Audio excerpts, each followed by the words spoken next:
Today, we're going to dig into a fantastic story from the book of Genesis. It's about a conflict that doesn't come from failure or scarcity, but from just overwhelming success. This is the story of Abram and his nephew Lot. It's a weird question, right? Can you actually be too successful? Well, in this story, that's exactly the problem. They have a crisis that's born from having way too much, a real problem of plenty. And it forces a choice that, believe me, sends ripples all the way through history. Okay, so let's set the scene. Abram and his nephew Lot, they've just gotten back to Canaan after spending some time in Egypt. And they aren't just getting by. They are thriving. The text says Abram was very rich in cattle, in silver, and in gold. And Lot, who was right there with him, was doing just as well. And right there, that's the heart of the issue.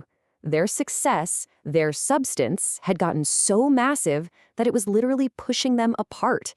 The land itself just could not support both of their huge operations. This wasn't a personal fight, not yet anyway. It was a logistical nightmare. You've got pressure coming from all sides. First, there are way too many animals for the amount of land available, which naturally leads to competition for water and good pasture. And that in turn starts causing strife or fights between their employees, their herdsmen. Just picture two giant competing companies trying to work in the same very limited market space. It's bound to cause trouble. Now, here's a really crucial detail the text throws in. This wasn't some empty wilderness they moved into. Nope, there were established groups, the Canaanites and the Perizzites, already living there. So the land was already a contested space. It wasn't just Abram versus Lot. It was Abram and Lot trying to squeeze into a place that was already occupied. And this map really helps you picture it. They came back to this specific bit of hill country, right between Bethel and Ai. So just try to imagine Abram and Lot with these massive, sprawling herds of livestock, trying to find enough room in a territory that was already spoken for. The tension must have been just off the charts. So this is the pivot point. With all this conflict bubbling up, Abram, as the patriarch, the senior guy, steps in to handle the crisis. And the way he does it, well, it tells you everything you need to know about his character. Abram's approach is just brilliant. He's clear, he's firm, but he's also incredibly polite. The first thing he does is de-escalate. Before he even mentions the land or the animals, he reminds Lot what's really important, their bond. He says, "For we be brethren, family first."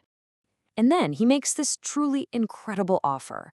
As the elder, Abram had every right to pick first, to take the best land for himself. But he doesn't. He hands the advantage completely over to his nephew.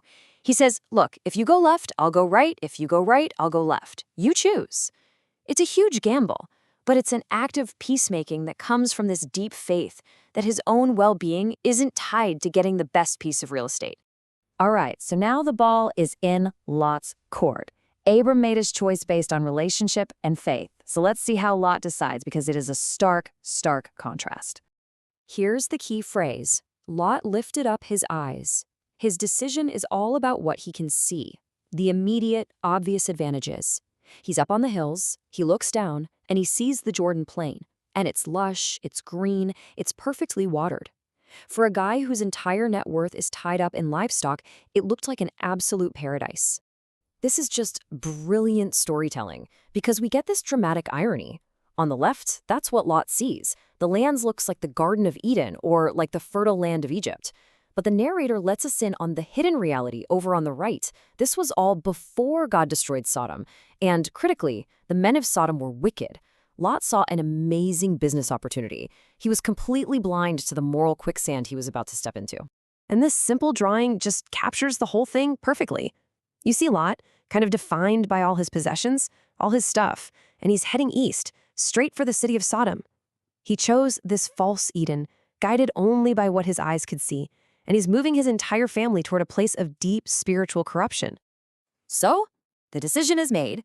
The separation is official. And right away, we see these two men head off on two totally different paths, not just geographically, but spiritually too. Let's just compare their paths for a second. Lot heads east, settles in the cities of the plain, and pitches his tent near Sodom. His focus is on cities and commerce. Abram, though, he stays in the land of Canaan. And what's the very first thing he does? He settles down in Hebron and builds an altar to the Lord. You can see their deepest priorities in their very first actions. Now, building an altar back then was a huge deal. It was a powerful public statement. It was an act of worship, a physical marker that said God is present here, and it was a way of dedicating that piece of land back to God. It shows that Abram's life was oriented vertically, up towards God, not just horizontally, focused on what he could get. And that brings us to this final, powerful scene. See, Lot chose based on what he could physically see. But now, after Lot is gone, God speaks to Abram, and he offers him a vision that goes way, way beyond eyesight. Do you hear that echo? It's incredible.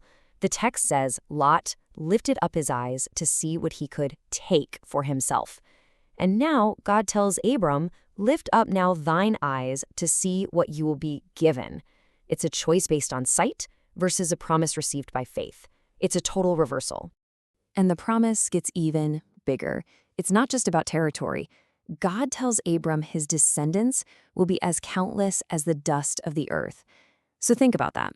While Lot chose one finite, visible valley for his livestock, Abram is promised this uncountable, unimaginable legacy, all because he was willing to give up his choice. And this map just shows you the staggering scale of that promise. I mean, look at it. Lot chose one little green valley. God promises Abram this huge territory stretching all the way from the Nile in Egypt to the Euphrates River in modern-day Iraq. It's this cosmic inheritance that just completely dwarfs the little piece of land Lot grabbed based on sight alone. So the story leaves us right here. It draws a sharp contrast between two ways of making a decision. One way is based on what looks good right now, on immediate, visible gain. The other is based on faith in a promise, a willingness to risk losing something in the short term for a much greater, unseen future. And it kind of asks all of us to think about it. When you're faced with a choice, do you trust what you can see or what you've been promised?